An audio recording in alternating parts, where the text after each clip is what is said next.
Hello everyone, এই কাঠফাটা গরমে আমি নিয়ে এসেছি আপনাদের জন্য একটি খুবই সবুজ প্রাণবন্ত নিরিবিলি শান্ত একটি বিশাল বড় বটগাছের একটি ভিডিও, যেটা দেখলে অন্তত আপনাদের গরম শারীরিক গরম না কমলেও মানসিক একটা শান্তি অবশ্যই আসবে। আমি অবশ্যই এটা মনে করি, কারণ এরকম সবুজ প্রাণবন্ত চোখের শান্তি দেয়। আমি আজকে যে ভিডিওটি করেছি বা দেখাচ্ছি, যে বট গাছটা, এটা আপনার হচ্ছে ঢাকা জেলায় ধামরাই উপজেলায় যাদবপুর ইউনিয়নের একটি বট গাছ, যেটা প্রায় 5 বিঘা জমি নিয়ে অবস্থিত।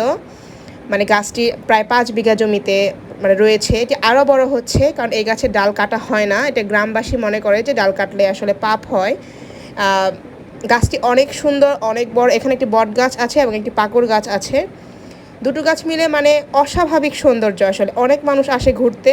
যদি আপনারা ঢাকার কাছে একটু নিরিবিলি একটু সুন্দর প্রাণবন্তভাবে একটু ঘুরে আসতে চান, গ্রামীণ পরিবেশে প্রত্যন্ত একটি গ্রামে হচ্ছে এই গাছটি, যদি ঘুরে আসতে চান আপনাদের, যদি হচ্ছে মন চায় যে অনেক বড় একটি বট গাছ, অনেক বেশি একটি বিশাল সুবিশাল একটি গাছের হচ্ছে আপনারা খোঁজ চাচ্ছেন, তাহলে এটি অবশ্যই হতে পারে। আপনারা ঢাকার গাবতলী থেকে বা ঢাকার নিউ মার্কেট এরিয়া থেকে দুইভাবে যেতে পারবেন। সেখান থেকে আপনার ধামরাইয়ের যে গাড়িগুলো যায়, নিউ মার্কেট টু ধামরাই কিন্তু ডিরেক্ট বাস আছে। সেই বাস থেকে ধামরাই চলে আসলে বা ঢুলিবিটা নামে একটা জায়গা আছে, সেখানে নামলে সেখান থেকে আপনারা ডিরেক্ট অটো বা সিএনজি পেয়ে যাবেন। বললেই হবে যে 60টা বটগাছ যাব।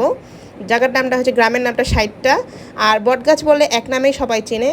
আপনারা দেখলেই বুঝতে পারছেন এটি কত বড়, কতটা সুবিশাল এবং কতটা ছায়াবৃত্ত। আসলে অনেক ছায়া, অনেক ঠান্ডা। আপনার অনেক যত গরমই থাকুক না কেন, এই গাছের নিচে গেলে আসলে মন শান্ত হয়ে যায়, মন ঠান্ডা হয়ে যায়। এছাড়া বিভিন্ন অনুষ্ঠানে অনেক বেশি এখন সমাগম হয়। তবে আমি অনুরোধ করব, দয়া করে কেউ এইখানে ঘুরতে গেলে গাছের ডাল ভাঙবেন না, পাতা ছিঁড়বেন না, কারণ যেহেতু একটি প্রাচীন এবং একটি দর্শনীয় স্থান বা একটি মানুষের এখানে ধর্মীয় একটা ব্যাপার আছে মানুষের মনে। তো আমি অনুরোধ করব হচ্ছে ডাল বা লতাপাতা এগুলো না ছিঁড়তে, কারণ যেটা জিনিস এত সুন্দর আপনাকে একটি দর্শনীয় স্থান দিচ্ছে, সেটাকে নষ্ট করে আমাদের কী লাভ বলেন। যেহেতু এটি এত সুন্দর, আপনারা দেখতেই পাচ্ছেন ভিডিওতে কত সুবিশাল, কত ছায়া। সেদিন অনেক গরম ছিল, বাট গাছের নিচে গিয়ে মনে হলো যে অনেক ঠান্ডা। আসলে অনেক ঠান্ডা, অনেক ভালো লাগে। আর আমি দেখাচ্ছি ঘুরিয়ে ফিরিয়ে অনেক কতগুলো, এখানে ছবিও অনেক সুন্দর আসে। চিত্রকল্প কিন্তু এখানে একটা শ্যুট করেছে, সেই শ্যুটের পরেই মেইনলি এত ভাইরাল হয়েছে।